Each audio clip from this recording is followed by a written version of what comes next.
A service of KIBMradio.com, the Internet's home for an all old-time radio.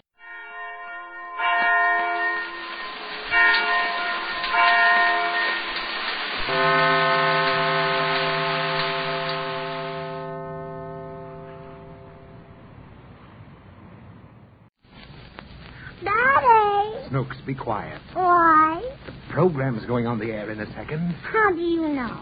Because Don Wilson is standing there ready to announce it. I want to announce it. You can't. I want to announce it. Please, Snooks, the signal's coming. If you don't let me announce it, What? I'll hold my breath till my face turns blue. Oh, Don. All right, Daddy, all right. Let her announce it. Thanks. Go ahead, you little dictator. Ready? Shoot, there's the signal. It's Maxwell House coffee time. Ain't I good?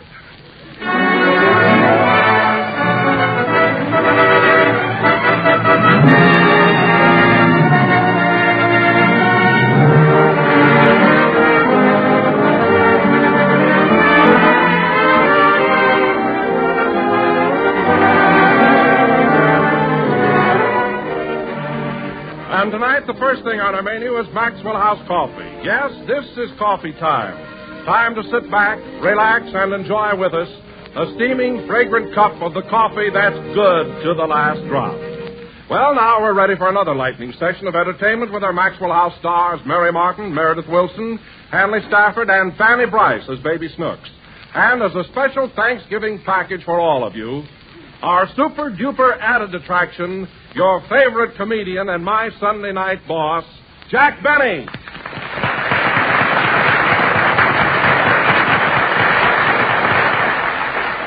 All these wonderful personalities in addition to your regular host and smooth-singing master of the festivities, that engaging young Merry Andrew, Dick Powell. Thank you. Well, ladies and gentlemen, since we have so much show to cram into these 30 short minutes, this young Merry Andrew is going to engage himself in a song fresh from the pen of Maestro Meredith Wilson and bearing the unsentimental title, Rockabye Your Baby with a Long Underwear Tune. I assume no responsibility for the music and lyrics. My job is to keep it on key and make it come out even with the orchestration. Diffie, if you please.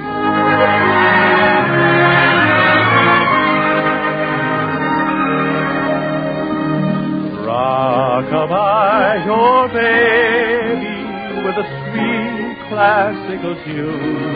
When Papa Haydn takes you riding, you go gliding to the moon, to a Brahms sonata or string quartet.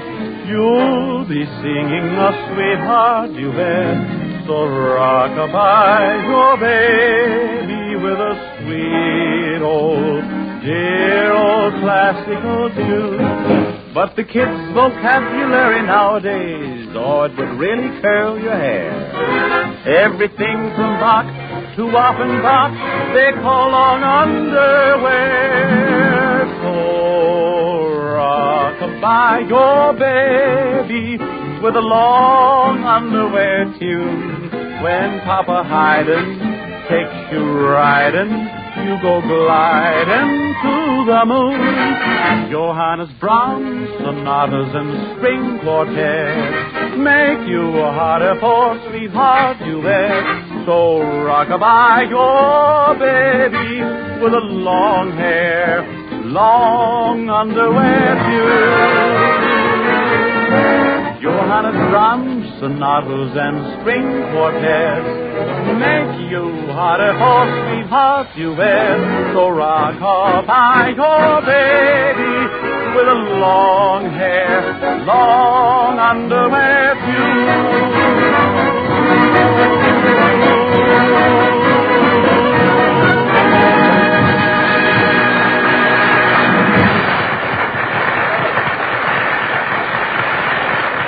Thank you, and now here's Don Wilson, who tells me his Thanksgiving dinner tasted just a little bit better this year than ever before. What happened, Don? Did you eat both drumsticks? Come to think of it, Dick, I believe I did. But the real reason Thanksgiving dinner tasted extra good this year was because... Oh, I get it. You had a double portion of pumpkin pie smothered in whipped cream. That's right, Dick, I did. But what I'm trying to say is just this. I especially enjoyed Thanksgiving dinner this year because it was topped off with a cup of the richest, most superbly delicious coffee I ever tasted. But surely, Don, this isn't the first Thanksgiving you've enjoyed Maxwell House coffee. No, indeed. But never before in all its 50-year history has Maxwell House coffee been so rich, so full-bodied, so downright delicious as it is today. You see, friends, the new Maxwell House blend is extra rich in Highland Grow and extra flavor coffees. Coffees so rare in fragrance, so vigorous in flavor, they're unlike any other coffees in the world. Naturally, these coffees have always been limited in their availability. But now we are able to obtain the great quantities we need. That's why today, every pound of Maxwell House has a richer body, a more delicious flavor than any coffees you may have ever known before. And yet, with all this extra goodness, right now Maxwell House is selling at the lowest prices in history. So this weekend, get acquainted with the new Maxwell House coffee. Join the thousands who have already pronounced it coffee at its best. Well done, Don. And now, ladies and gentlemen, going ahead. Dick, hello. How are you? Hello. Why, Jack Benny.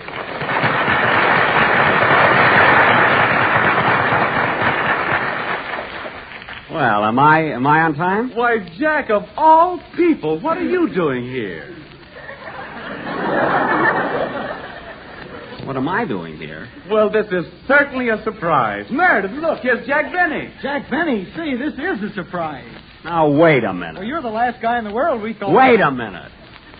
Look, fellas, last week on this program, you announced that Jack Benny would be your guest here tonight. I announced it on my own show, and not 2 minutes ago, Don Wilson started off the program by introducing the cast and Jack Benny. Now, who'd you expect up here tonight? Jeannie with the light brown hair?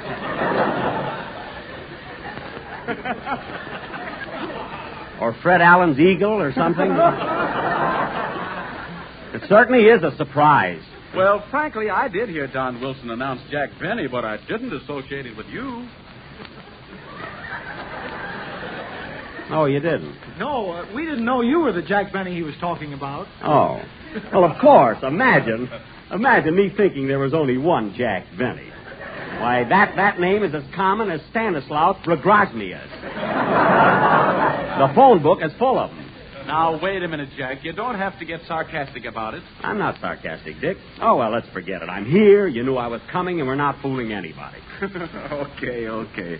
I guess we were bordering on the puerile and banal. It's a very good line, Dick. Do you mind if I use it on my program last week? And we pronounced it banal, if you don't mind. They didn't know me, but they knew my material. Huh? Say, Dick.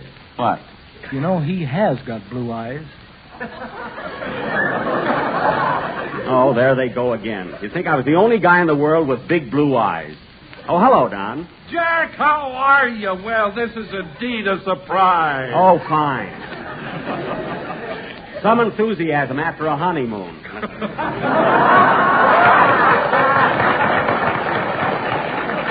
You know, Don, I just went through all of that with Dick Powell. That was our opening routine.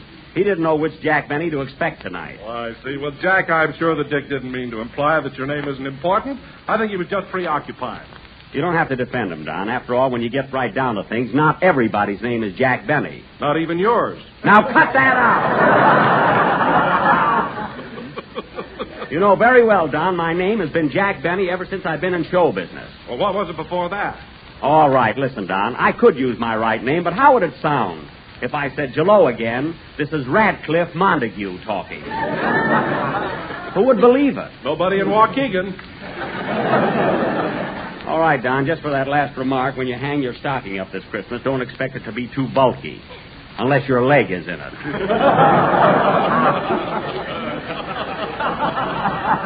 If you get what I mean. Huh? Why, Jack Benny, don't tell me you're not going to give Don a Christmas present this year just because of an innocent little remark like that. Well. Why, Jack, that doesn't sound like you. It doesn't? Well, Dick, you know I've been kidded a lot about being thrifty and not over-generous, but you can believe me, it's nothing but malicious slander. Oh, it is, eh? Yeah, you know how those things are, Dick. Once a story spreads that the fella's tight, it's very difficult to live it down. Especially when you live up to it. Yes. Now, for instance... Hey, wait a... If I'm going to be called cheap, I can stay on my own show where I can lie my way out of it. In the first place, I came up here just to see Mary Martin. You did? What about, Jack? About the premiere of our picture. I want her to help me get it set for Waukegan. Say, that's the picture you and Mary made with Fred Allen, isn't it? No, that's the picture we made in spite of Allen. Boy, what a ham he is. The way he tries to steal every scene. Oh. Well, Jack, I worked in the picture with Fred Allen once, and he never tried to steal anything from me. He didn't, eh? No. In fact, he was very considerate. Whenever I did a comedy bit, Fred would turn his back to the camera. Well, he did the same thing with me, only he didn't have his pants on.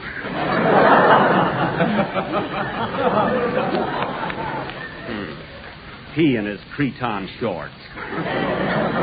You know, Dick, he wants the premiere of our picture held in Old Orchard, Maine. Say, Jack, I've got an idea. What is it, Meredith? Why don't you hold the premiere in Mason City? Mason City, why? Well, that's my hometown. Why should we have it in your hometown? You weren't even in the picture. Well, that's it. I've got nothing to lose.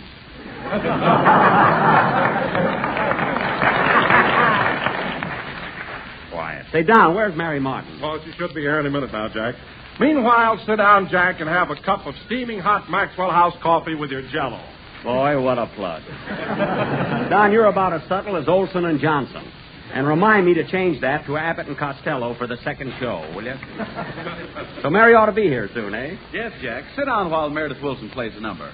You might as well listen to a good orchestra for a change. Yeah, you said it. What are you going to play, Meredith? Brown eyes, why are you blue? Oh, stop with that. Now, the next one on this show says I've got lovely blue eyes. We'll get a stare out of them for the next 10 minutes. Hey, Jack, here's Mary Martin. Mary, here's Jack. Why, hello, Mary. Hello, Jack. How are you, honey? I'm fine. Gee, you look swell, Mary. No kidding. You're a sight for blue eyes. I mean, sore eyes, huh? Yes, sir. Well, Jack, I'm certainly surprised to see you here. You are? Yes. Isn't this dialogue right off the cob? Yes, but Phil Harris is listening in, and he'll think it's dynamite. Now, look, Mary, I came here to ask a favor of you. I want you to help me out on a little matter about our pictures. I'll be glad to, Jack. What is it? Well, you know, I want the premiere of the picture held in Waukegan, and Fred Allen wants it held in his hometown, Old Orchard. Where's that? It's up in Maine. Oh, I know where Old Orchard is. Where's Waukegan? Listen, Mary, Waukegan was Waukegan when Old Orchard was just a couple of stumps, and Allen was one of them. But, Mary, truthfully, don't you think that Old Orchard is the wrong place to hold the premiere of a picture as important as ours? I agree with you there, Jack, 100%. Now, you're going to stick by me on this. We will definitely not have it in Old Orchard. Yes. And we'll have it in Waukegan, Illinois. No. What? I think it should be in my hometown, Weatherford, Texas. Yikes! Mary, be reasonable. What's the population of Weatherford? Oh, about 18,000 head. Head. Mary, I'm talking about people, not cattle. How many people have you got in Weatherford? I don't know. We brand everybody. You brand everybody? Yes, my heart belongs to Daddy, but my body belongs to B-bar-H. Well, listen, Mary, let's get this settled once and for all. I'm not going to Old Orchard, Maine, and I'm not going to Weatherford, Texas. But, Jack, you might be making a mistake. Those cowpunchers are wonderful people. If they like you, they'll give you the shirts off their backs. Dick, shirts I've got. Whole drawers full of them. What do I need with shirts? But, Jack... But, Jack, nothing. I'm going to call the studio, and this time I'm going to lay down the law. I'm going to get tough. It's either Waukegan or they're going to lose me. Well, Jack, What? before you do that, I'd like to talk to you a minute. All right, what is it? Well, Jack, I don't want to hurt you and what I'm going to say, but I want you to take this in the spirit in which it's given. Mary, what are you talking about? Well, I overheard a conversation today at Paramount between Mr. LeBaron and Mr. Freeman, and they... Yes? Well, Jack, you've simply got to face facts. I know you were a big star once. What? Well, 2 years ago you were on top. But you can't stay there forever. You had to start slipping sometime. Everybody does. Everybody? Yes, Jack, even the big ones. Well, you know how it is in show business. The public is fickle. Yesterday you were a star, and today. Oh. Gee. Don't you see, Jack? You can't get tough now. Why don't you be satisfied to go along and make the best of things? Well, maybe you're right, Mary. Maybe I shouldn't call them up. The public is fickle and every nickel counts. Say. And then...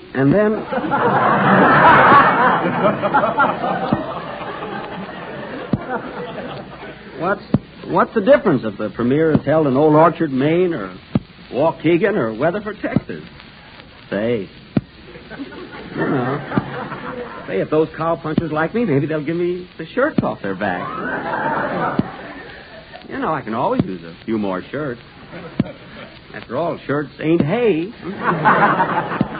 What do you say, Jack? Well, Mary, I'm sure you're right, and I certainly appreciate your cooperation. And you tell Mr. LeBaron and Mr. Freeman, you get to see them. Tell them I'm going home now and pack. And any place they want the premiere is okay with me. So long, Mary. Goodbye, Jack. Goodbye. Goodbye. See, show business is funny. One day you're up, and the next day I'm down. One day you're working for big money, and the next day you're working for shirts. If they like you. Oh, well, I still got my blue eyes.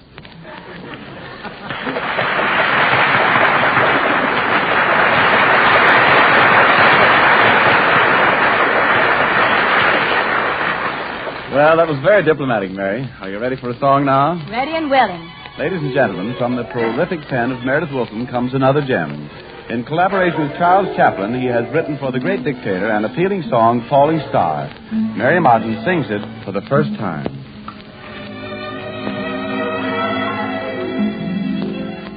Falling star, you heavenly messenger from above, find me the one who loves falling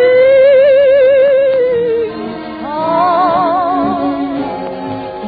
Near or far, I gladly would follow your welcome beam into a land of dreams, my star. I find this earth so sad and dreary, without some love and for help, I turn to you above. Oh, falling star, while searching for someone who's lonely too, I'll ride alone with you, falling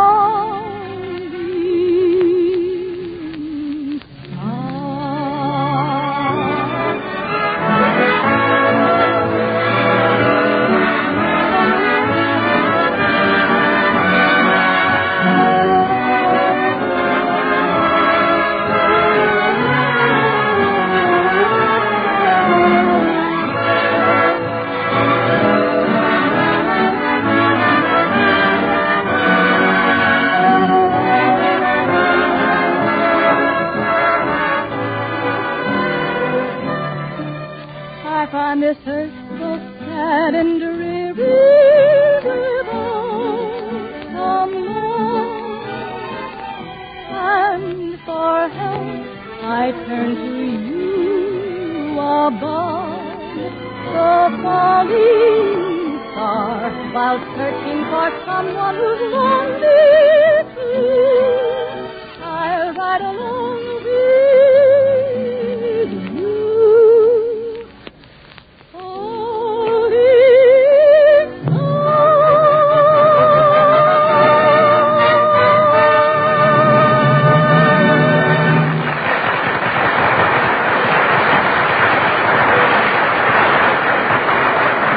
Thank you, Mary. thank you. That was really beautiful. And now here's Don Wilson again with a few words of wisdom. Friends, if you want a full money's worth of flavor and goodness when you buy coffee, be sure to notice how it's packed before you buy it. And remember, whether it's ground or in the whole bean, the coffee at your grocer's in ordinary packages is losing its fresh flavor and goodness because it's imperfectly protected from air.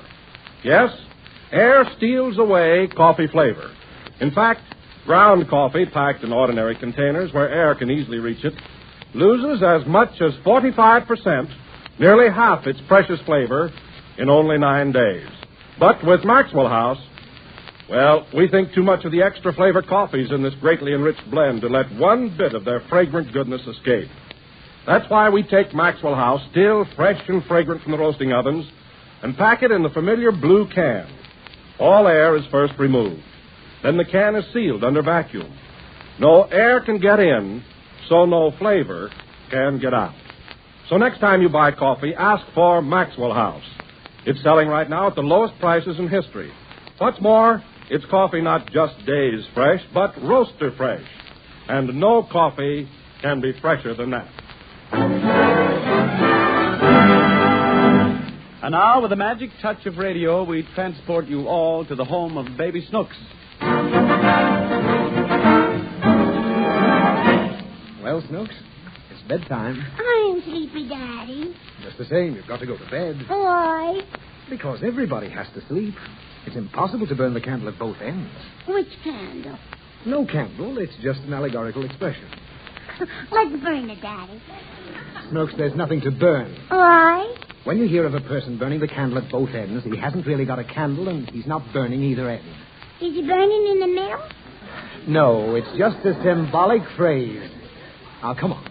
You've had a wonderful Thanksgiving dinner. You've played with your toys. Now it's time to go to sleep. I want some more turkey. More turkey? Yeah, from both ends. Now, look here, Snooks. If you eat another mouthful of turkey, you'll burst. Will I? Certainly. You ate enough to feed an army. One more piece and you'd positively explode. Well, give me a piece and hide behind the door. No more turkey. I want some turkey. It'll poison you. I want some poison. Now, don't try to bribe me. Come on, get your things off. I don't want it. Please. Here's the wishbowl. You can have this. There's no turkey on it. Well, you can make a wish with it. You take one end and I'll take the other. And whoever gets the largest piece gets a wish. Now, come on. Pull. All right. I got it, Daddy. Fine. Now you can have whatever you wish for. Can I? Yes. What did you wish for? More turkey. All right, you little glutton. I'll give you some more turkey. Will you give me some white meat? Yes, I'll give you some white meat. I don't like white meat. All right, then, I'll give you dark meat. I don't want dark meat. Well, for heaven's sake, what do you want? Cranberry sauce. Now, that's enough, Snooks. I'm not going to let you drive me crazy tonight. Why? Because this is one day of the year I don't want to have to spank you. It's Thanksgiving, and we should all be joyful. When's Christmas? After Thanksgiving. I want Christmas to come first. Well, you can't change the holidays around. What holiday? People make holidays to celebrate big events. George Washington's birthday's a holiday. Lincoln's birthday's a holiday. How did they get born on holidays? They didn't get born on holidays. You said they did. No. They were born on ordinary days, but they became so famous that people celebrate their birthdays as holidays. Oh. Take George Washington, for instance. Mm-hmm. Now, why do people celebrate his birthday and not mine? Because he never told a lie. No, because he was a famous president, and I'm just a nonentity. I'm nothing at all. Just another drab, colorless human piece of flotsam. I think you're wonderful, Daddy. Thanks. Oh, well. At any rate, people make these holidays, and we all celebrate. And it gives little girls like you a chance to stay home from school. Is that clear? It's clear. Oh. Daddy. What? I ain't going to school tomorrow. Why not? Because I just made a holiday. You made a holiday? Mm-hmm. Well, what are you going to celebrate? My pussycat's birthday. Oh, that's ridiculous. A national holiday is only for a great event. What did your pussycat do that called for a holiday? She had 6 kittens. Well, there's nothing remarkable about that. Could you do it? Now, listen, Snooks. I'm trying to explain to you that a national holiday must be some great occasion, like Thanksgiving Day. What? Well, if you get undressed and get into bed, I'll tell you the whole story. All right. Well, to begin with, some states celebrate Thanksgiving a week earlier than others. Why? I don't know. You'll have to ask the president. Call him up, Daddy. No, not now. Thanksgiving used to be the last Thursday in November. That's the day when the Pilgrims landed in America. They landed last Thursday? Yes. I want to see them. Oh, you can't see them. Why? Because they're all dead. They started out for America over 300 years ago. And they just got here last Thursday? No, they didn't get here last Thursday. They got here in 1760. It was over 300 years ago that they arrived. Who did? The Pilgrims. So now we celebrate their arrival by killing a turkey. And everybody's supposed to be thankful. The turkey, too? Turkeys don't know about Thanksgiving. We use the turkey as a symbol because that's the first food the Pilgrims found. Who's the Pilgrims? The people who first came here. They landed on Plymouth Rock. The turkey? No, the Pilgrims. On Plymouth Rock. Who's he? Who's he? Yeah. Plymouth Rock. The rock they landed on. Who did the rock land on? The rock didn't land on anybody. They landed on the rock. Who landed? The Pilgrims. Why? Because they'd been traveling on the ocean for over 6 weeks. And they were... Who traveled? The Pilgrims! That's why they were happy when they landed at Plymouth Rock. That's over 300 years ago. And the name of the boat was the Mayflower. Was you with them, Daddy? Oh, of course not. Do I look that old? I don't know. Well, I wasn't with them. But I'm proud to say my forefathers were. Did you have forefathers, Daddy? Why, certainly everybody has forefathers. Me, too? Yes. Where's the other 3? Oh, don't start that. I'm talking about my ancestors, my forebears. Your ancestors had 4 bears? Sure. How many bears did your uncle have? My uncle didn't have any bears. Nobody had any bears. My ancestors were my forebears. Understand? Understand. Well, what do I mean? Your aunt had 4 sisters, and they were all bears. That's right. Now go to sleep. No, finish your story. Not if you're going to keep interrupting me. Will you be quiet? Uh-huh. All right. After the Pilgrims landed on the rock, they went and found a clearing in the woods. They built cabins, but pretty soon all their food supplies gave out.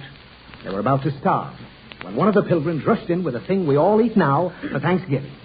Do you know what that was? Uh-huh. The rock. Snooks. Could it be possible you don't know where Plymouth Rock is? Could that be? Could. Well, I guess that makes you the only... That's really a distinction. You're incredible. Why, Plymouth Rock is in... Don't they teach you anything in that broken-down school? Where is the Plymouth Rock, then? It's in Maine or Denver or one of those eastern states. I think. Anyway, it doesn't matter. Now say your prayers and go to sleep. All right, Daddy. Dear Angel, I want to thank you for my wonderful daddy and my mommy and my little brother, and for all the turkeys too. And I hope all the poor little children get plenty of Thanksgiving dinner like me. And please, dear Angel, make Plymouth Rock reunite at home. Why, Snooks, what kind of a strange request is that? Well, yesterday we had to write a composition about Thanksgiving. Yes? And that's what I put on my paper. Good night. Good night, Daddy.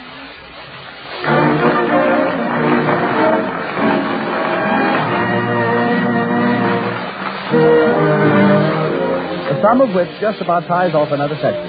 So this is Dick Powell once again saying good night to the gang, and thanks for listening. For another half hour of fun, just keep your dial set right where they are. Until next Thursday, then, this is John Wilson saying good night and good luck for the makers of Maxwell House, the coffee that's good to the last drop. This is the National Broadcasting Company. Good health to all from Rexall.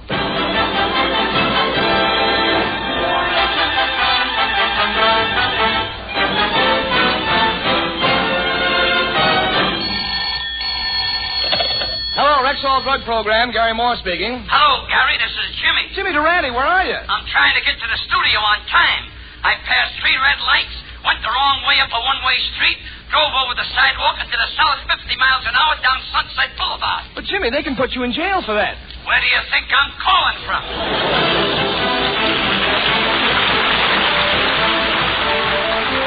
Yes, from Hollywood, it's the nose and the haircut. Jimmy Durante and Gary Moore, with Suzanne Ellers, Roy Bargy and his orchestra, and yours truly, Howard Petrie. Brought to you by 10,000 Rexall drugstores, who carry the complete line of top-quality Rexall drug products. Ladies and gentlemen, next Thursday is Thanksgiving, a holiday started by the Pilgrims who gave thanks when they landed on Plymouth Rock. But now we bring you a young man who would give thanks if he could just land in old Plymouth. And here he is, Gary Moore.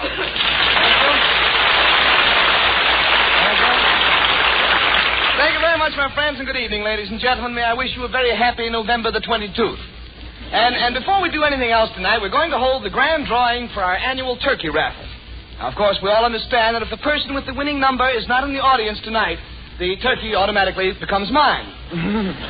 Now, I draw the number out of the hat, and it is number 64709. 64709! I got it! 64709!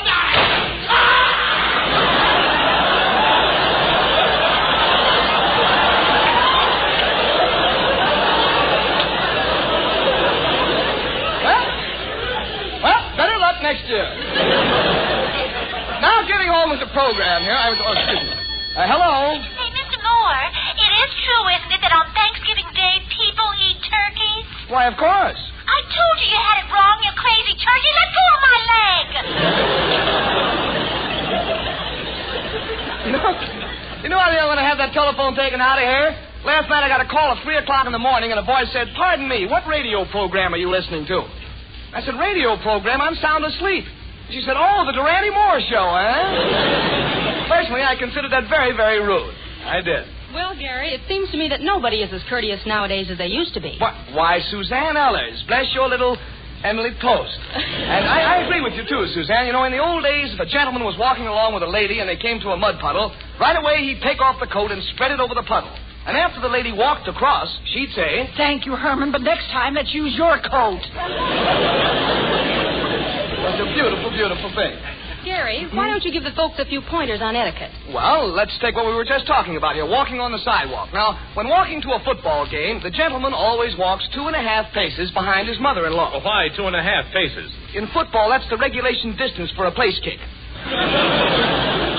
And you know, Suzanne, ladies can be pretty rude sometimes, too, especially when they keep people waiting on streetcars while they rummage through their purses. Well, don't look at me, Gary. My purse is never crowded. It isn't, eh? Let me peek into your purse here for a minute. Now, a bag of marbles, an electric toaster, your boyfriend's picture, your boyfriend. And my goodness, Suzanne, what is this? Gee whiz, you know, those helicopters can take off from any place, can't they? I don't know, maybe etiquette isn't too necessary anyway. But besides, here's the guy who proves my point, Jimmy Durante.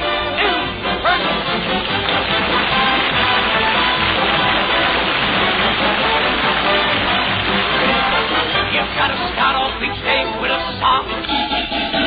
Now, even when things go wrong, you'll feel better, you'll even look better. I'm here to stop the music, stop the music. My orchestration calls for a cowbell, not a cow. Now, for my second number, I'll sing. Mammy, Mammy, the sun shines east, the sun shines west. California's sunshine. The only sunshine in the world guaranteed to shrink a shirt.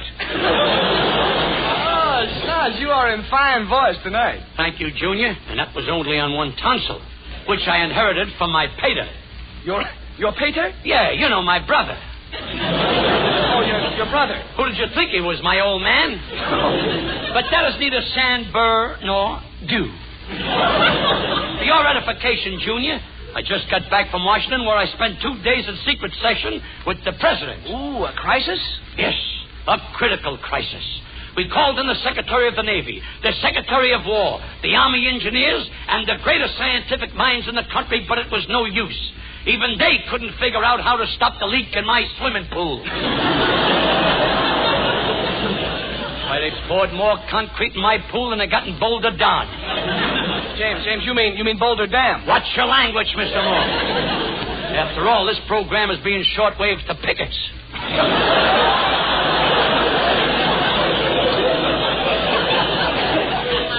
Is that why you went down to Washington to discuss your swimming pool? Not exactly. Mr. Truman had a few problems of his own. Oh. When I arrived, he was putting an oil burner in the basement, a wood burner in the kitchen, an electric heater in the bedroom, and a gas heater in the bathroom. Well, what's the idea of all that? Harriet's going to be warm this winter no matter what John L. Lewis does. But you know,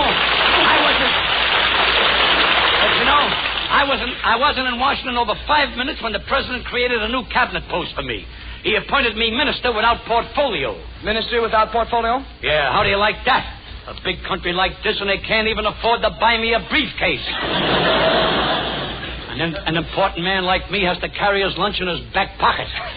Well, Snobs, I suppose as minister without portfolio, you have to handle some of the government's crucial problems. That's right. For instance, last week the president of the Fruit Growers Association complained to me that the climate of California is no good for growing bananas. He said that the climate of California is no good for growing bananas? Yeah. How could the guy look me in the face and say that? What does he think this is holding up my glasses? A kumquat? Wait a minute, I'll take it, Jim. Hello. Yeah, he's here. Who is it, please? Oh, my goodness. Just a moment, Your Worship. Jimmy, the Duke of Windsor wishes to speak to you. Does it sound like a touch? Never mind if it is. He's good for it. Give me the phone. Hello, Duke. I got everything arranged for your trip to Hollywood with the Duchess. What? Living quarters? Don't worry about it. I got you the bridal suite. That's right, at the Pismo Beach Motel. Is it a good place? Are you kidding? You get a towel each. Now tell me your plans. What do you and the Duchess want to do when you get here? What? Oh, no. We have too many of those husband and wife programs already. What's that? Pip, pip, cheerio? Thank you, and a Yorkshire pudding to you, too. Jimmy, you're arranging a Hollywood trip for the Duke and Duchess of Windsor? A logical choice, after all, Junior. On my last trip to England, you know, the continent. Yes. I mingled with all kinds of royalty. Counts and their countesses, dukes and their duchesses, and marquises and their moccasins. No, Jim, not moccasins. Well, what is the right word? Marchioness. You see, le consort d'un marquis est une marchioness. C'est la forme subjonctive, past participe, de la verbe plus perfect, et dans tous les mots, c'est statistique et bien connu. How do you like that? Ask a guy a question and he joins the Foreign Legion. Tell me, Gary, where do you pick up these fascinating bits of useless trivia? In the Encyclopedia Britannica, Jimmy. It's a wonderful book. Haven't you ever read it? No. I'm waiting for them to make a picture out of it. But, Junior, I got a million of them. But, Junior, where do you see the banquet I'm planning for the Duke and Duchess? 15 pheasants, 25 venisons, 30 grouse, 50 grouse, and a gross of grease. Grease is the feminine of Dallas. Following that, a mongoose on the half shell, and as my piece de resistance, curry of Tootsie Roll. But there's one thing that worries me about the banquet, Junior. What do you do with the olive pits? Do you swallow them or do you hold them in your mouth until you get home? Jim, there's only one thing to do with olive pits. You take them in your hand, and when no one is looking, you quietly sneak them into the cuff of your trousers. But suppose it's a formal affair and I'm wearing knickers.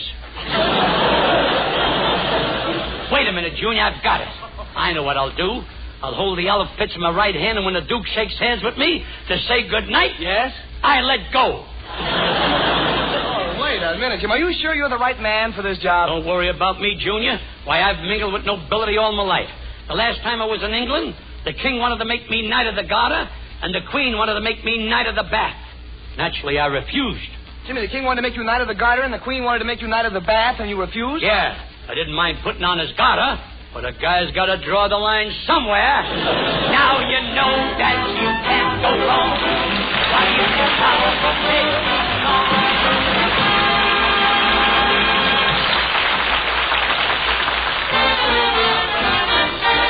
You can always be sure it's Durante and more when you hear a tremendous ovation.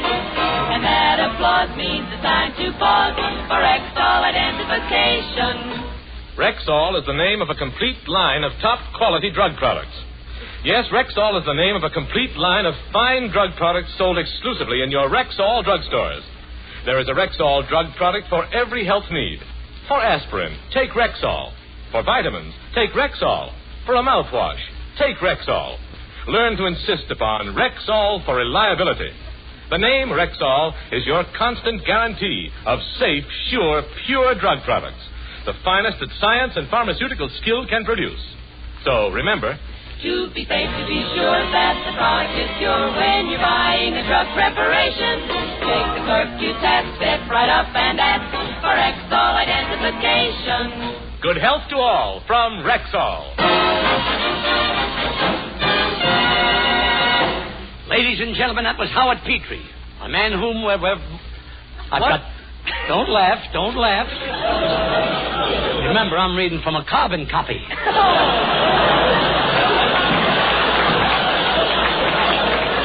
Ladies and gentlemen, that was Howard Petrie, a man of whom we're very proud because of his famous uncle.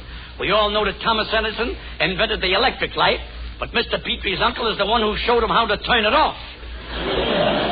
Wait a minute, Jimmy. Can you prove that? I sure can. Here's a picture of him right in front of the town tavern, and he's out like a light. Well, I've never been one to look down my nose at other people's inventions, Jim, but I should just like to call attention to one of my own ancestors, Casanova Moore, a man who invented a device that has since become the very backbone of our social civilization. It was my great-great-great-great-grandfather who first invented the kiss.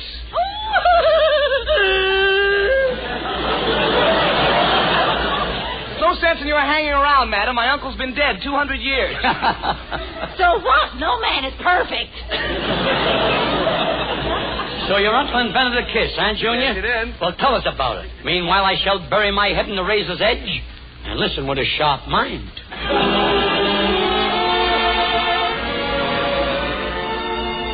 Well, friends, my uncle, Casanova Moore, was born in England in the year 1525. And up till that time, the kiss had never been thought of. In order to show their love in those days, couples engaged in a form of affection called dipple-dipling. Now, to dipple-dipe, a man put his arm around his girl, gently stroked her lovely hair, looked tenderly into her eyes, and slapped her in the face with a wet herring. Yes, every night my uncle's sweetheart would raise her little face to his and say, Oh, Casanova, before you leave me, give me just one more dipple-dive. Very well, my dearest. Oh, Casanova, the boneless kind.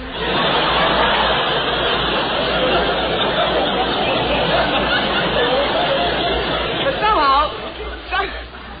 somehow, the more Casanova dipple-diped, the less it seemed like the fulfillment of love's young dream. So then and there, he determined to invent some new kind of embrace. And his first invention he called schmoose-crofting. Now, in schmoose-crofting, the boy would cover his girl's face with brushless shaving cream and blow bits of confetti at her. But this was no good. Every evening she would end up with her face looking like the floor of the Brown Derby on New Year's Eve. Then he tried another idea, and this he called twack-noodling. Now, twack-noodling sounds like fun, doesn't it? Twack-noodling was really the most daring idea of them all. The boy and girl would sit on the Davenport, turn out the lights, and then whisper into each other's ears, Artie Shaw. But the world wasn't ready for Uncle Casanova's inventions, so to keep body and soul together, he took a temporary job in a local factory as a pickle taster. And after tasting pickles for 3 years, one day he turned to the girl at the next bench and said, Come here a minute, Mabel. What is it, Casanova? There's only one tipple left, and I want to get home to my experiments. Let's taste this last one together. All right. You start at one end, and I'll start at the other. Little did Casanova suspect that his lifelong ambition was about to be realized. Faster and faster they ate towards the center of the pickle.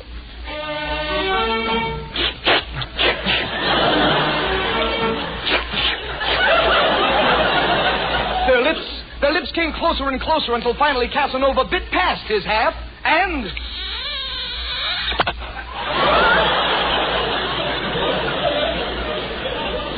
Climbing down from the chandelier, Casanova knew that this was what he'd been looking for. He had invented the kiss. So bounding out of the pickle factory, he dashed down the street, kissing every girl he met up with.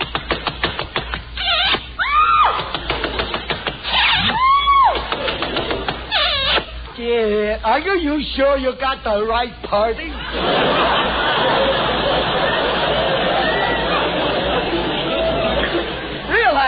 Realizing that he was wasting his time with the little man, he decided to take his idea to the top. So he called on the King of England, Henry VIII. Confronting him, he said, "Your Majesty, you don't look well. What's the trouble?" "I'm feeling mighty low."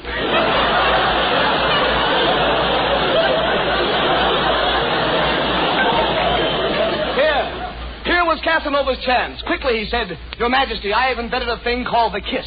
Try it once on Anne Boleyn and see what it does to you." So Henry grabbed Anne Boleyn, puckered up, and... Well, King Henry, how do you feel now? Give me 5 minutes more. Only 5 minutes more.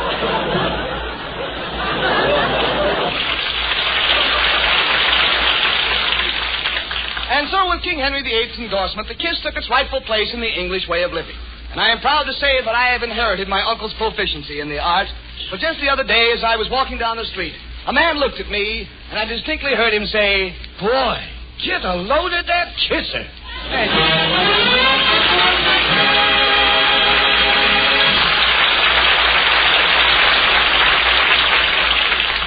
Thank you, Mr. Moore, for that erudite discussion of osculation. And now, ladies and gentlemen, going from the carbon copy to the one in bold type. Our charming chanteuse, Suzanne Ellis, a little lady with pipes of solid gold. I should know. I got a plumber's card. How are you, Susie? Hiya, Jimmy. And thank you for that lovely introduction. But when it comes to singing, I bow to the master. How do you get those mellow tones in your voice? That's a Durante secret, Susie, but I'll let you in on it. Every morning I swab my throat with a concoction consisting of 2 parts cayenne pepper, a jigger of creosote, a dash of Chemtune, and a pound and a half of grated garlic. And does that make you sing? After that, you gotta sing. If you don't open your mouth, you suffocate. Sing, Susie, sing. For you, for me, forevermore, it's bound to be forevermore. It's plain to see we found by finding each other the love we waited for. I'm yours, you're mine, and in our hearts the happy ending starts. What a lovely world this world will be, with a world of love in store for you, for me, forevermore.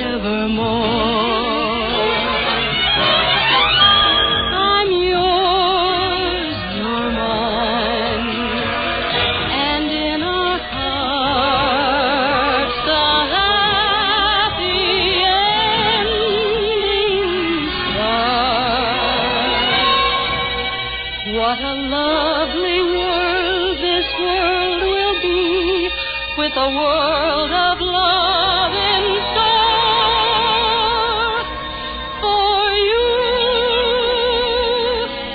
for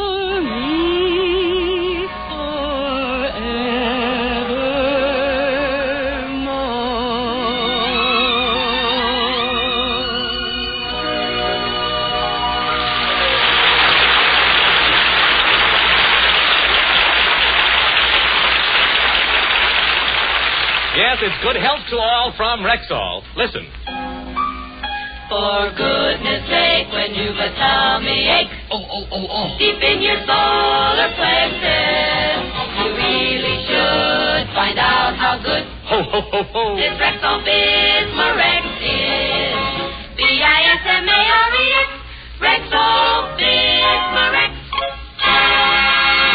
That's right, friends. An acid stomach condition by any other name can feel just as uncomfortable. And whether you call it indigestion, dyspepsia, or heartburn, you'll find the prompt relief you need as well as the prolonged relief you want with Rexall Bismarex. Because Rexall Bismarex contains not one, but 4 laboratory-approved alkalizing antacids. 1 fast-acting alkalizer and 3 slow-acting alkalizers.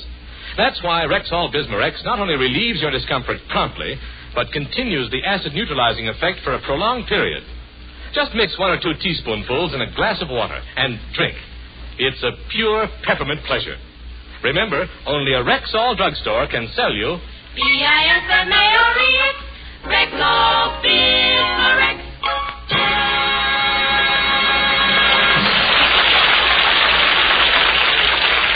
And now, ladies and gentlemen, in accordance with time-honored custom, we present our special Thanksgiving opera as performed by that magnificent vocal group, the Durante and Moore G-Clef Coffee Clatch and Culture Choir. In this opera, ladies and gentlemen, I sing for 2 consecutive hours without taking a breath.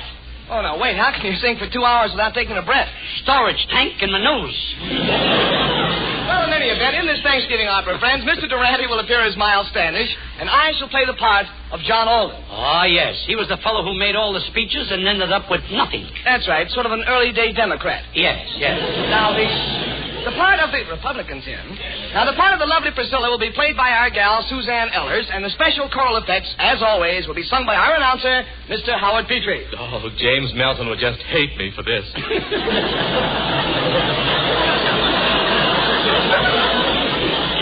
It's amazing the thing the rain washes down from the mountains. Quiet, James. Maestro Boggy, overture for the opera.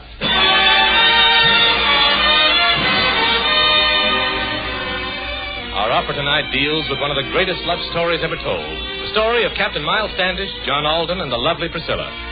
It's a peaceful day in the Pilgrim village, but in the hearts of these 3 people, a fateful storm is brewing. Oh, I'm the captain, and my name is Standish. My manners are good, but my face is outlandish. But in spite of my appearance, I'm a mighty big fella. You can tell he's important by the size of his smeller. That's me. That's him. That's me. That's him. And I'm John Alden. I'm Standish's pal. I'm the romantic target of every Pilgrim gal. You can tell by my face I'm an early-day Sinatra. Except for his haircut, and that ain't so hot for. Tis too. Tis not. Tis too. Tis not. And I am the heroine. My name is Priscilla. You can tell by my figure I'm a real killer diller. I just passed 21, and that is a fact. Just past 21. She must have passed it coming back. Did you? Did not. Hot tar, hot tar, hot tar, hot tar. Listen, John Alden, since you're my pal, I'll tell you right now, I'm in love with that gal. Her skin is like a peach, on that you can bet. Yes, just like a peach, sort of fuzzy and wet. Tis not. Tis too. Tis not. It is too. I loves the gal, and here's what I'm going to do. I'm leaving the proposing up to you. You're leaving it to me, or aren't you taking a chance? You double-cross me, bud, they'll have to take you to the nearest hospital and operate 40 times and remove the lead from your pants. Oh. Get her going. Oh. Get her going. Hot tar, hot tar, hot tar, hot tar.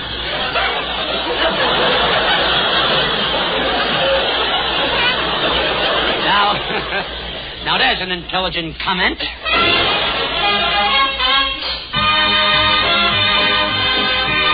so we find John Alden Moore in Priscilla's living room as Miles Standish Durante listens through an open window.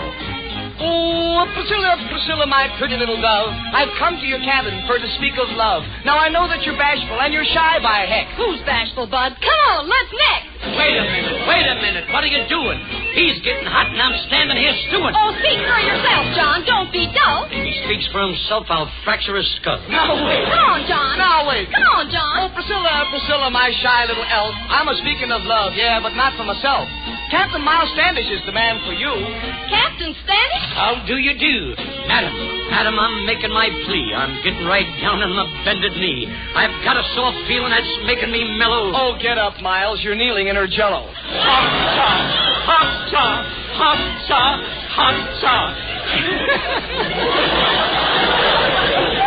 There must be some place he could go to be alone.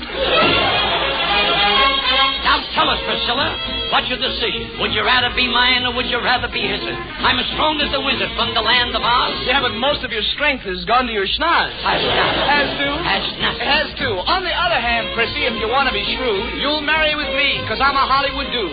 I wear perfume, just like Hetty or Veronica. It smells like low tide at Santa Monica. Let's do. Hot shot, hot shot, hot shot, hot shot. I'll bet he has fun just tying his laces. Well, tell you, boys, I love you like a mother, but I've already given my heart to another. You're in love with another? Who can it be? Don't be silly. She's marrying me. Oh, no. Oh, yes. Oh, no. Oh, yes. She's marrying you. Can that be a fact? Everybody wants to get into the act. But you're not good looking, and you've got no dough. What did you say that made her love you so? I said hot shot, hot shot, hot shot, hot shot. Him and his big fat education.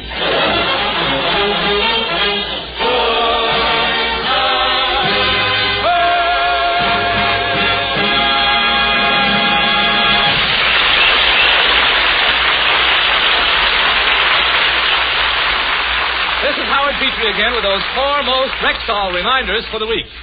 Remember, Rexall Bismarex. Remember, Rexall is a complete line of top-quality drug products for every health need.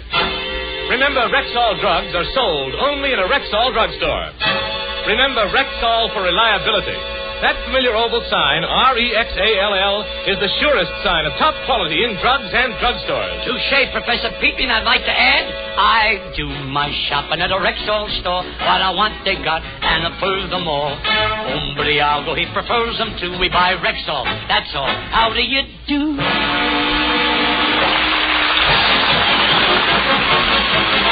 Now, speak with you when we're out of way. When we're, let me hear that high note, maestro. What a note. I know the finality, Mr. Durante. No, the conclusion, Mr. Moore. Yeah, Jim, I guess that just about wraps up the tinfoil on tonight's little package. Say, would you care to join me at Ciro's now in a little game of fumbling for the check? No, thanks, Junior. I've met my master. But if it's a little snack you want, come over to my house. Why, it's common gossip that I brew the best coffee in Beverly Hills. You do, huh? Oh, yes. I use only the center section of the bean. Let me tell you the secret of coffee making, Junior. You know where the percolator starts to go plop, plop, plop, plop, plop, plop, plop, plop, plop, plop, plop, plop? Mm-hmm. Well, if you open the top at that point, yes, you get it right in the eye.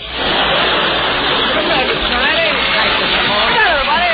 Good night, Mrs. Calabash. Good night.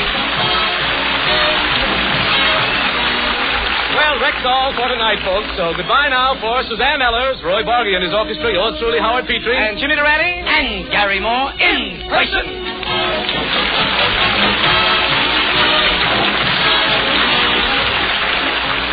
So until next Friday, same time, same Columbia station, good health to all from Rexall. This program is produced and directed by Phil Cohan. This is CBS, the Columbia Broadcasting System. And this is WCBS, New York. 10 p.m. BULOVA, Bulova Watch Time. America runs on Bulova Time.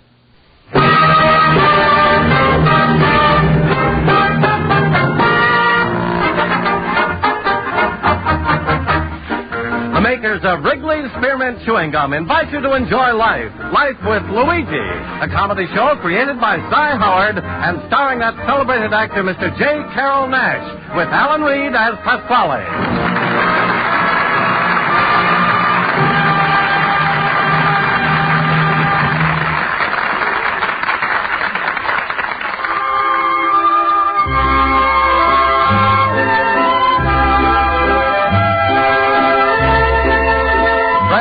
The makers of Wrigley's Spearmint Chewing Gum are glad to bring you Life with Luigi because they feel it's a friendly, good-natured show that offers you relaxation and enjoyment. And you know, Wrigley's Spearmint Chewing Gum offers you relaxation and enjoyment, too. It's pleasant to chew on a smooth piece of Wrigley's Spearmint whether you're working, shopping, listening to your radio, or doing just about anything. Wrigley's Spearmint Gum tastes good, it's refreshing, and the good easy chewing gives you comfort and satisfaction. Now, Wrigley's Spearmint Chewing Gum brings you Luigi as he writes another letter describing his adventures in America to his Mama Basco in Italy.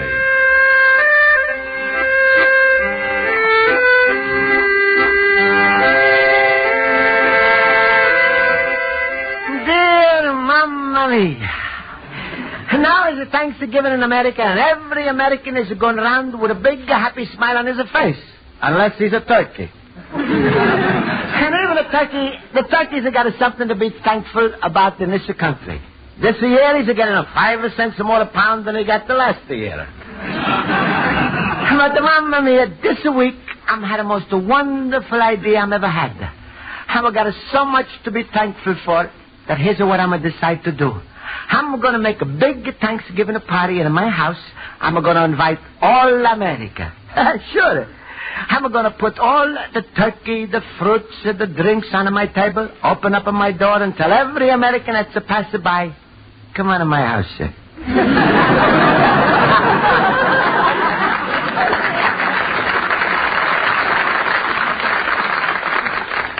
Maybe it's sounding crazy, Mamma Mia, but how else am I going to show my appreciation for living 3 years in America?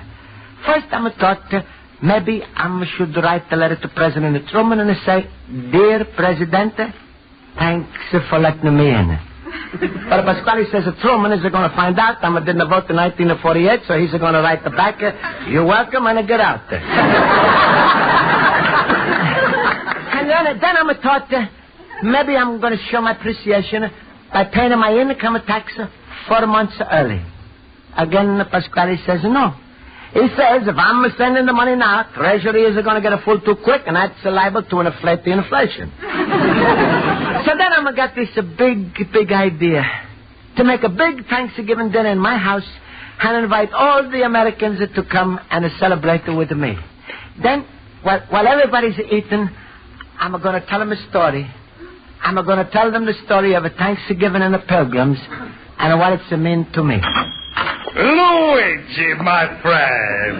Hello, Luigi. Hello. Hello, Pasquale. And a happy Thanksgiving. Same to you, little turkey puss. Luigi, look, I know you got no plans for this Thursday, so I hereby invite you to the biggest Thanksgiving dinner you ever ate in all your life. Oh, thanks, Pasquale, but not this year. What? Well, this year, Pasquale, I'm making my own dinner. Ooh, listen to the little pumpkin head. Luigi, turkey costs 70 cents a pound. You worth 10 cents a pound. There's more chance that the turkeys are going to have Luigi for Thanksgiving. No, don't worry, Pasquale. I'm got enough money. I'm took out all of my money from the bank, and I'm buying the turkeys, pies, the fruits, and nuts, everything. Took out every penny, yeah. Who you going to invite to this feast? America. What? America? Yeah. Luigi, you ain't even got a room in your house for Rhode Island. Oh, what a big dope I was to let you fool me. For a minute, I thought he was serious. Yeah, but I am serious, Pasquale. Oh, Luigi, come on. I think you better come with me to some psychologist so he can give you a sanitation test. But why, Pasquale? I'm not crazy. Listen, Luigi, just because the Marshall Plan feeds Italy, that don't mean you got to start a Bosco Plan to feed America. Stop, you big dope. How many times I got to warn you stop bothering this country? You got 2 more years before you get the citizen papers. So lay low. Don't act suspicious. Don't feed Americans. Don't do nothing until they make you a citizen. Then you can be as stupid as you want.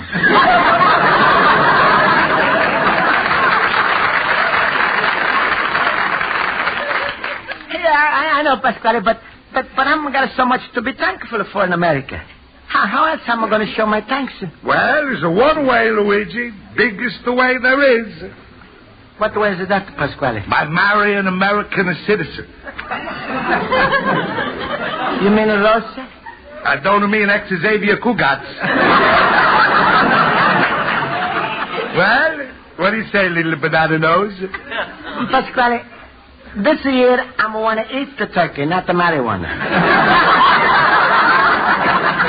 Oh, please, don't be so ippity-puppity. Eat the turkey. Look, Luigi, forget this crazy idea about feeding the country. You come eat with us. We're going to have turkey, cranberry pies, candies, fruits, everything from soup until you go nuts. Pasquale, thanks so much, but this year, I'm going to say no. Uh-huh. Still they're going to invite America to your party, huh? That's right, Pasquale. How you going to do this, Luigi? You're going to go to your telephone, call up Washington and say, hello, Harry? This is Luigi, the last greenhorn you let in the country. Look, Harry, I'm making a bigger Thanksgiving dinner, so how's about you getting a babysitter for Margaret and coming over with the wife? No, Pascal, that's not what I'm going to do. Oh, come on, Luigi. Don't go and spoil all of my plans. I want to have a real old-fashioned Thanksgiving dinner. Turkey with plenty of stuffing, wine, a pumpkin of pies, and meat. No, wait, Pascal. Don't think I don't appreciate that you invited me. Because you're the best friend I got in America. Well, all right, to prove it. Look, Luigi, I got a bottle of wine I've been keeping in my cellar for 25 years. You're going to drink a glass. Roses are going to drink a glass. Who knows what might happen after this? I'm going to be in a cellar for 25 years. No, thanks, Pasquale. I'm going to get my mind all made up. 5 o'clock Thursday, any American that wants this are going to be eaten in my store. Ah, you're making me sick. You with your crazy ideas. You think just because you invite strange Americans for dinner, that means that they're going to come, huh? Well, I'm sure, Pasquale. That shows how gullible you are. Luigi, believe me, nobody's going to show up. Oh, Pasquale, you saying that just because you're mad. But you see, they will show up, they will. They won't. They will. They won't. Well? Will they?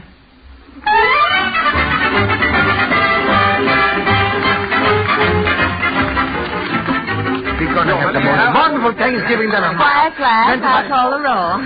Mr. Basco? Here. Mr. Howard? Here. Mr. Olson? Mr. Schultz? Gobble, gobble.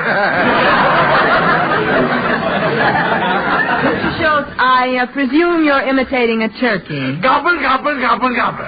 Please, control yourself. That's impossible. In this season, a turkey has got to lose its head. All right, Mr. Turkey, since you're so full of the holiday spirit, perhaps you can answer some of the history questions I prepared about Thanksgiving. Well, that's unconstitutional, Miss Spalding. In America, you can't force a turkey to testify against himself. All right, never mind. Mr. Howard, you may tell us, what year did the Pilgrims arrive in America? With pleasure. It happened in 1620. Correct. And what was the name of the boat they came in? The Maytag.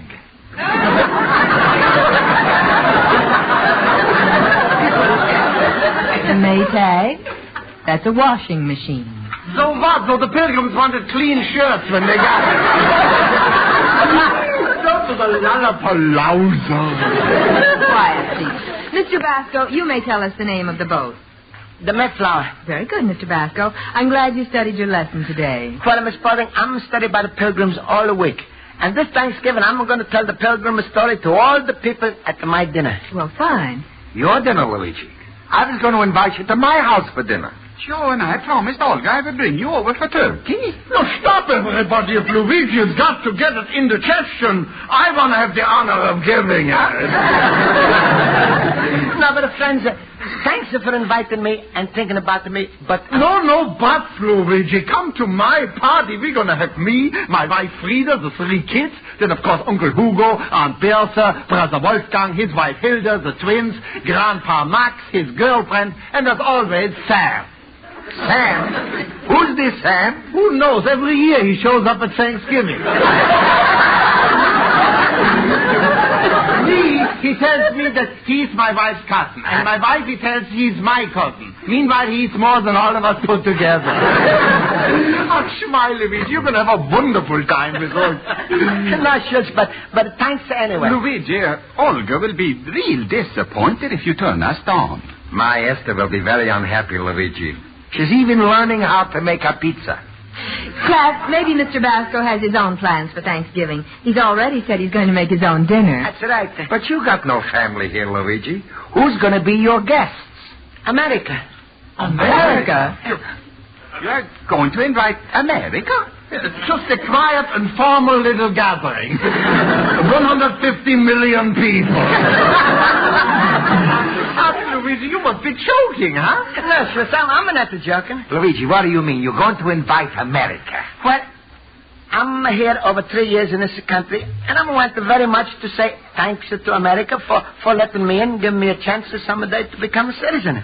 So I'm going to go out in the street, and the first Americans I'm going to see... You mean you're really going to invite strangers to your Thanksgiving dinner? They're not strangers, sure. They're Americans. Hey, Jiminy, Luigi, this is the looniest thing you ever did. Loony, but wonderful.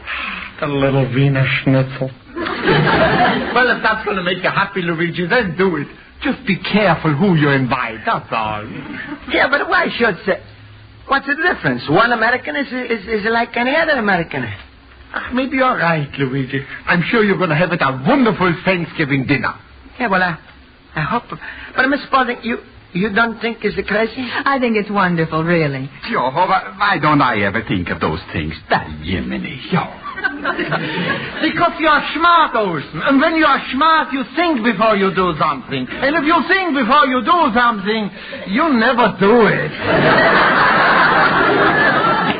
Well, listen to me, a verschimmelt philosopher. Luigi, is there anything we could do to help you with the dinner? No, Harry, what's your thanks, but I'm just going to make the turkey. Then I'm going to go out and invite the Americans, and I'm going to hope everybody is going to be there 5 o'clock at Thanksgiving Day. By everybody, you mean everybody? Ain't you going to invite anybody else? Well, listen, Americans doesn't mean anybody else. But friends, why you all look at me this way? Don't you think Americans, are they going to be glad to come if I'm invite them? Oh, don't worry, they'll come. Oh, of course, they will. You're going to have plenty of people, Luigi. I'm sure of that. But enough to make a big party, huh, sure, sir? With free food and drink? Luigi, not only you're going to have a big party, you're going to have enough Americans in your house to start a third party.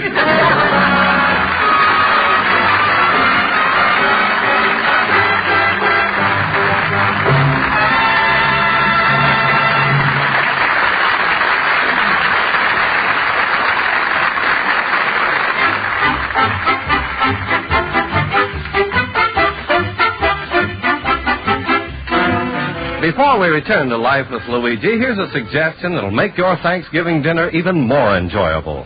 After dinner, pass some Wrigley's Spearmint Chewing Gum around the table. Yes, a stick of delicious Wrigley's Spearmint Gum tastes mighty good after a meal, or at any time. It's refreshing, it leaves a nice, clean taste in the mouth, and the pleasant chewing aids digestion. So, plan to top off your dinner with healthful, refreshing Wrigley's Spearmint Chewing Gum. The folks at your house will really enjoy it. And remember, it's a good idea to have plenty of Wrigley's Spearmint Gum handy at all times, because chewing Wrigley's Spearmint adds to your enjoyment of whatever you're doing. When you're shopping, be sure to include a few packages of Wrigley's Spearmint Chewing Gum.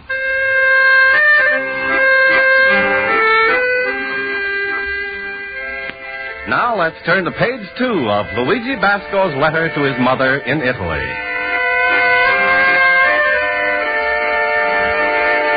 Well, Mamma Mia, tomorrow's going to be Thanksgiving.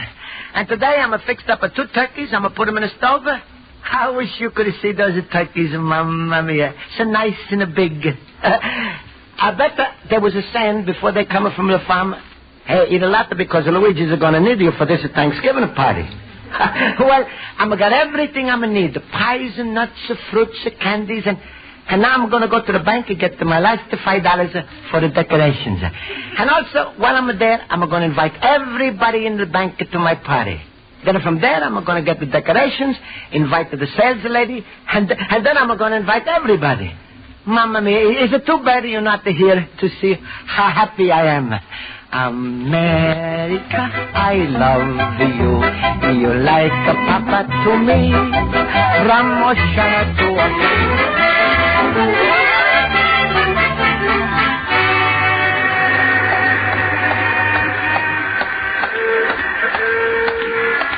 Here's my banker. He's a wonderful banker. I wish I could invite you too, banker, because besides the people who's working inside you. Hold the car here, Lawrence. I'll be out in a minute. Sorry, young man. That's all right. Mister. Yes? You going to someplace to eat for Thanksgiving? Why? Because if you're not, I got a big party in my store, and you're welcome. Well, that's very nice of you, Mr. Here's my card, the Luigi Basket, 21 North the Hollister Street, at 5 p.m. shop, and you can bring your friend Lawrence, too. Lawrence is my chauffeur. Now, if you'll excuse me. That's making no difference. Just because he can drive a car and you can't don't mean I'm not going to invite you.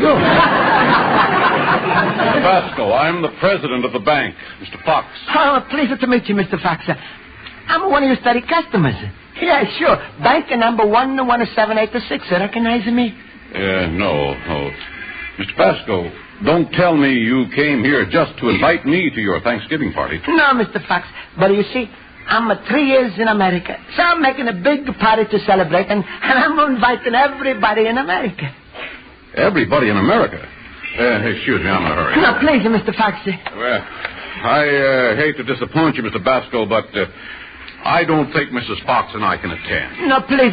I'm saving the drumstick just for you. I wish I could say yes, Mr. Basco, but, well, I'll be frank with you.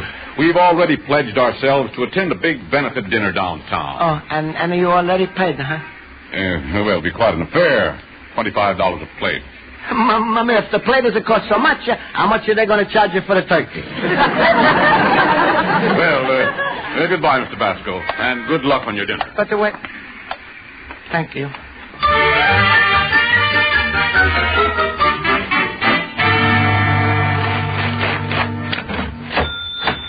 Yes, sir. Can I help you? Please, mister. I'm like some little balloons and decorations for my Thanksgiving party. Certainly. How many guests will there be? I don't know. Well, can you give me some idea? Will it be 4, 6, 12, 16? Yes. What? Well, it could be 4, 6, or 12, or 16. Might also be 100. Oh, you're joking. I'm not. You see, since yesterday, I'm invited a lot of people. But to tell you the truth, my friend Pasquale, maybe he's right. Most of the people, they smile at me like I've been out in the sun too long. Well, of all the people you invited, who are you sure of coming? Lady, so far the only one I'm sure of is the turkey. I must say this is all very strange.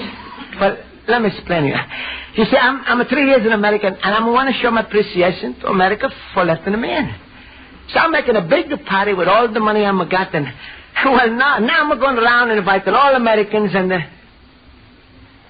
is it sounding crazy, huh? It's very sweet. Oh, you like it, huh? Well, all right, here's my card. The Luigi Basket, 21 North the Hollister Street. The party is at 5 o'clock sharp. But if you come 5 minutes early, Turkey is not going to be mad. Oh, please, you're going to come. Huh? I'm also going to tell you the story about the Thanksgiving. Well, I'll try. Promise, huh? I want to feel it. Somebody's going to come. Well, I can't promise, but I will do my best. Oh, thank you. Thank you so much. Will it be all right if I bring a friend? Anybody, Miss Sales Lady, anybody. I don't care if you bring an enemy.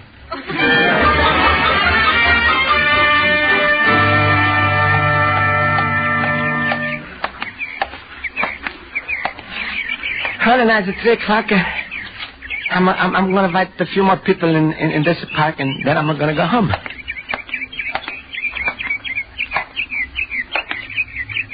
Oh, hello. Hello. Mind if I sit down? Go ahead. It's a free country. Good. I'm glad you agree with me. Huh? Is it nice here in the park, huh?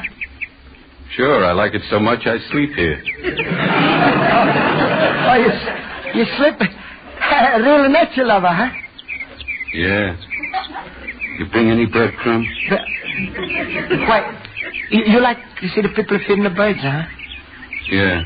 And it comes in handy if you ain't had lunch. Mommy, you're hungry, huh? I'm sorry for you.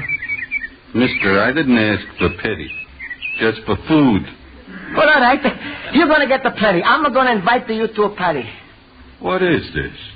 Nobody believes a bum no more.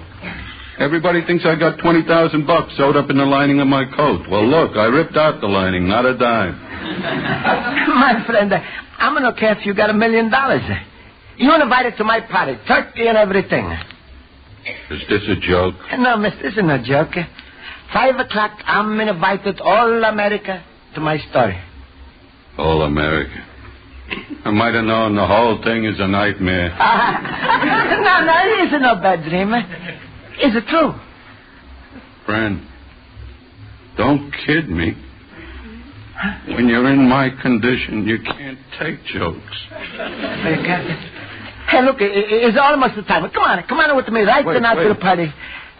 I don't believe it. Let me touch you. Huh? Oh, sure, here. See? Gee, this is Thanksgiving for real.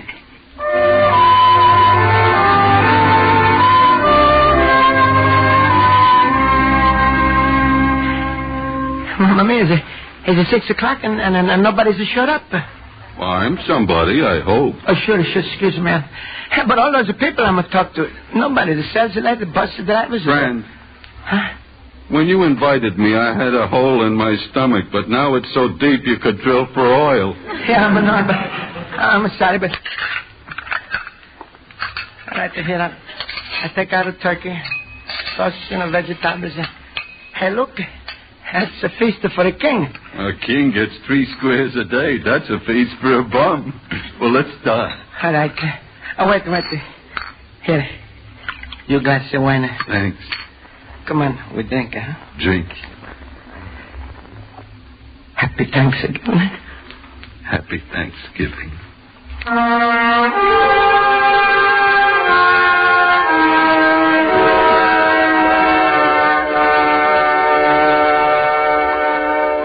So the Pilgrims sailed from Plymouth in England. September 6th, 1620. It was about 100 men, and women, and the children. Pass the pickles, please. Yeah. And they came to Massachusetts December 21st, 1620. Everything looked black, but suddenly the harvest was good. It couldn't be as good as this turkey. Cooked it yourself, huh? Yeah.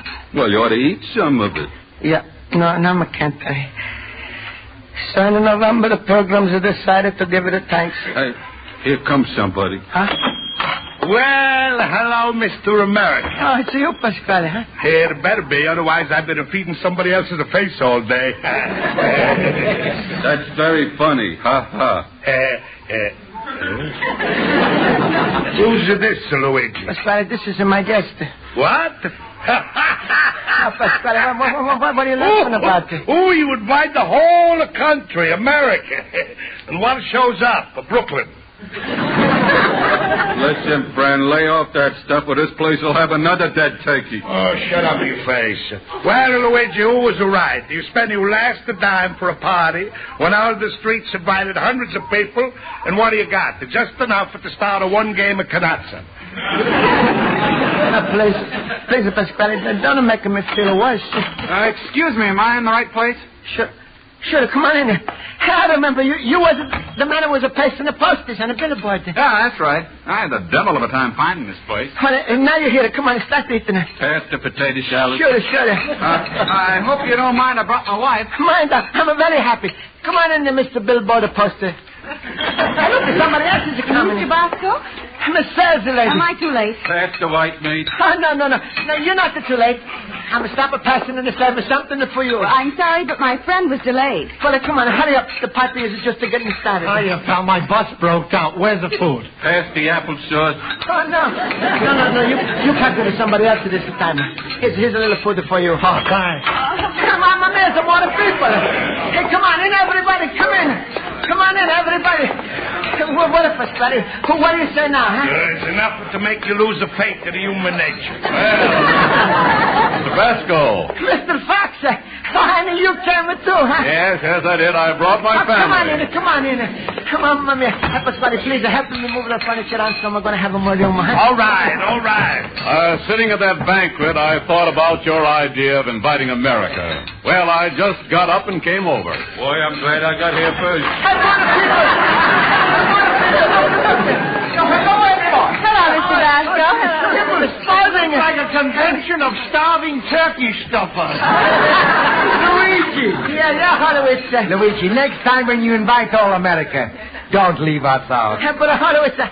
Oh, I'm a tot, do you understand? You think I would have a party without all of you? Well, that's what we thought. So here we are and pass everything. Just a second, Luigi. Wait a minute. You're going to make this a real party. Is one person you've got to invite. You're right, Pascal. All right, go on and invite her, huh? All right, I'm going to call her in. Rosa! Rosa! Rosa!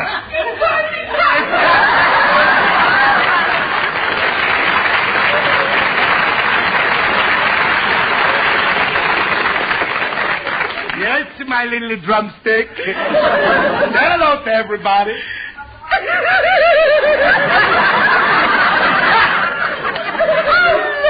everybody.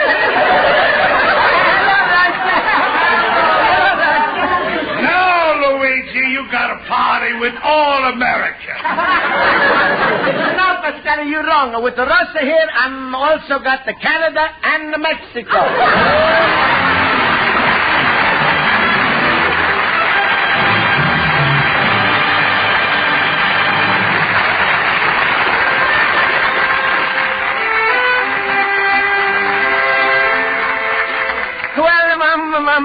I'm had the best time of my life for this Thanksgiving.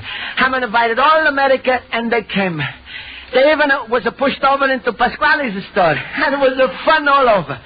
But the funny thing, when I was the happiest, I was the saddest, because one person who's not American wasn't here. She's Italian, and I'm a hope she's a take care of herself, because here's one American who's always a miss her. I love his son, Luigi Bascan, an immigrant. Friends,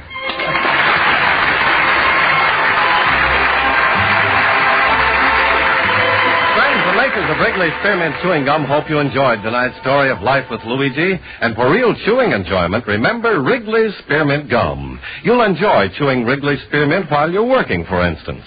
Just sink your teeth in and let the smooth, good chewing help keep you going at your best. Chewing Wrigley Spearmint Gum brightens up dull moments, helps keep you fresh and alert so you feel better and work better. Yes, millions chew Wrigley Spearmint Gum on the job to make their work go faster, smoother, more successfully.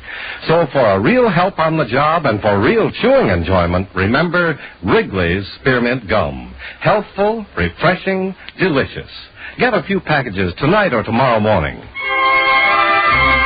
The makers of Wrigley's Spearmint Gum invite you to listen next week at this time when Luigi Basco writes another letter to his Mama Basco in Italy. Life with Luigi is a Cy Howard production and is directed by Mac Benoff. Pat Burton is associate producer. The script is written by Mac Benoff and Lou Derman.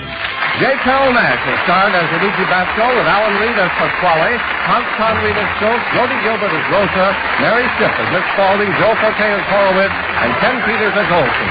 Music under the direction of Lud Gruskin. This is Charles Lyon. This is the CBS Radio Network.